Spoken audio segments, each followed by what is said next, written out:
Yeah, bless up people, you don't know. It is I and I, Blind Visionary, aka the Conduit.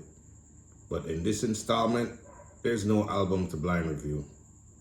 What I'm gonna be talking about is this thing we call hip hop and how it has impacted me since I was 4 years old. So 40 years, 1983. So 10 years after this thing was born, I discovered it and it's been in my life ever since. And strangely enough, most people talk about rap being the influence that kind of set shit off for them. And in my case, it was actually DJing and breakdancing, mainly breakdancing. Like when I saw those visuals for the first time, I was mesmerized. Like I couldn't comprehend what it was. I didn't know genres of music. I was fucking 4 years old. Like I didn't know the concept of shit. So I didn't have a biased filter to view this shit through. And I just knew from that day, from that time when I first saw breaking, that this was who I am. This is what I wanted to be a part of. This is what I wanted to do. This is what I wanted to be. And not long after that, I discovered the actual rap stuff where you had Run DMC, Fat Boys, shit like that, Grandmaster Flash, Melly Mel, all that shit was just like being bombarded because locally we used to have this show called Saturday Video Music Mix. And they would basically pull things off of satellite TV, MTV, whatnot, and broadcast it. So every now and then you would get little sprinkles like Jailhouse Rap. And then you have like Shaka Khan, I Feel For You.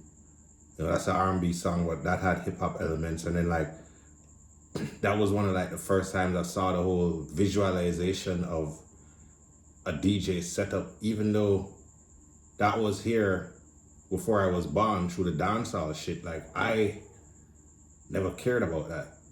Like I knew what vinyl was because of my dad and his record collection, but like the whole setup and seeing the hand on the turntable moving and all that shit, like that was very, very, very new to me as far as visualizing it and then hearing in a couple of years after that, like the true essence of turntablism. Like I didn't get that really until Jam Master Jay, Cut Creator, and then eventually the pros like DJ Mr. Mix, Eric B, Scott LaRock, all that good stuff in the 80s. But mind you, rap and freestyle were the backdrops for my obsession with breakdancing throughout the first half of the 80s. And rap really, really got a stranglehold on me and said probably 86, 87, probably 86. And after a while, I became in touch with my mortality and decided breaking probably wasn't something I wanted to engage in anymore. I was pretty dope at it too, like I'm not gonna lie, there's some footage going on around there. I mean, somebody have footage out there of me as a kid at a party breakdancing, trying to kill myself. And yeah, mortality kind of made me realize like, yo, you can really, really hurt yourself doing this shit, and fear kind of talked me out of it. But luckily, at this point, the changing of the guard was starting to happen, and for good or for bad, breaking faded to the back. And graffiti was there because you would see shit in certain movies and certain videos with tags and whatnot. And then if anybody was in the 80s and you saw the trains in New York or you were actually there, you would see like a damn art gallery drive past when you saw these trains, and it was beautiful. And with hindsight, like, anybody who has documentation and footage of that has like priceless art, because you'll never ever ever ever see shit like that ever again. But anyway, moving forward to like the 80s, pinnacle shit, when Rakim started to drop shit, Kane started to drop shit, BDP started to drop shit. Then you had the Beastie Boys, Two Live Crew, LL Cool J, Ultramagnetic, oh fuck, I'm high as shit, sorry. Ultramagnetic MCs, and a plethora of other just like fresh, changing of the guard, like I said before, music that came out and just bombarded my young ears, and I was like, fuck. And then, let's not forget Jazzy Jeff and the Fresh Prince, who don't get enough credit because, well, Will Smith is Will Smith nowadays, and we're all hardcore and shit, but yo, content aside, subject matter aside, you can't front on Will Smith's humor and his bar work, and most importantly, his storytelling. Very important element in hip hop that he had on lock at the time. So give the man his credit where his credit is due. But all this shit that I'm speaking on right now surrounds a very, very, very major moment in my life when I was like, oh, okay, everything clicked. I get it. This is it. No turning back now, Kev. This is who the fuck you are, through and through. And that was when I heard Public Enemy, It Takes a Nation of Millions to Hold Us Back, for the first time. Like, I parallel that moment and that feeling with getting pussy for the first time. Real shit. Like busting a nut for the first time. Important, significant, life-changing moments in a man's existence. This album right here, yeah, it did something to me that has remained intact to this day, and a lot of people can attest to why this album is significant, even outside of the genre, even outside of the culture. It is just a very significant, impactful piece of art, and it kind of got the train rolling for me. And it's not an accident that that was like my official first, not dubbed off of the radio or copied from somebody or hand me down. That was my first, like, original tape with white writing on it, Def Jam logo album. So that shit got rotation out the fucking wazoo when it dropped, but then you had all these things to go around with it. Like you had Ice-T Colors, you had fucking My Philosophy, BDP, you had Big Daddy Kane dropping crazy shit, then you had Rakim and them dropping Follow the Leader, and it was just heaven. And you can't really know at the time what you're living and you're experiencing because you have no idea what the future is. But man, if I could just transport myself back to those times and those experiences, and the saturation of music today doesn't allow us to experience these things the way we did back then. When you think of certain albums and you think of life, they intertwine immediately. And that's not really the case these days. Everything is just, Master Ace predicted it, disposable arts. But another aspect of this shit that kind of dawned on me way before it was supposed to, because I was 8-9 years old, was the Two Live Crew aspect. Yeah, I was not supposed to be listening to that shit. That shit was really insane. And between that and Finding a Hustler, that birthed the pervert in me. But I was a pervert that was raised with manners, so I was always respectful about my shit. So it was a very good balance and something that has been very appreciated. So I credit Two Live Crew and a bunch of other people who I can't think of off the top of my head right now, but there's mainly Two Life Crew for my dark sense of humor and tremendous perversion. But then you had NWA / Eazy-E. And then you had DOC, No One Can Do It Better. Like that just, like at this time I didn't know as a kid like what East Coast, West Coast was. I was just like, I'm getting all this shit any way I can, whether it's through friends or MTV, through satellite TV or whatever. Like this was like a time when you get it how you get it. You couldn't really have the convenient access to stuff. There was no way, one, you couldn't afford it, and two, it just wasn't feasible.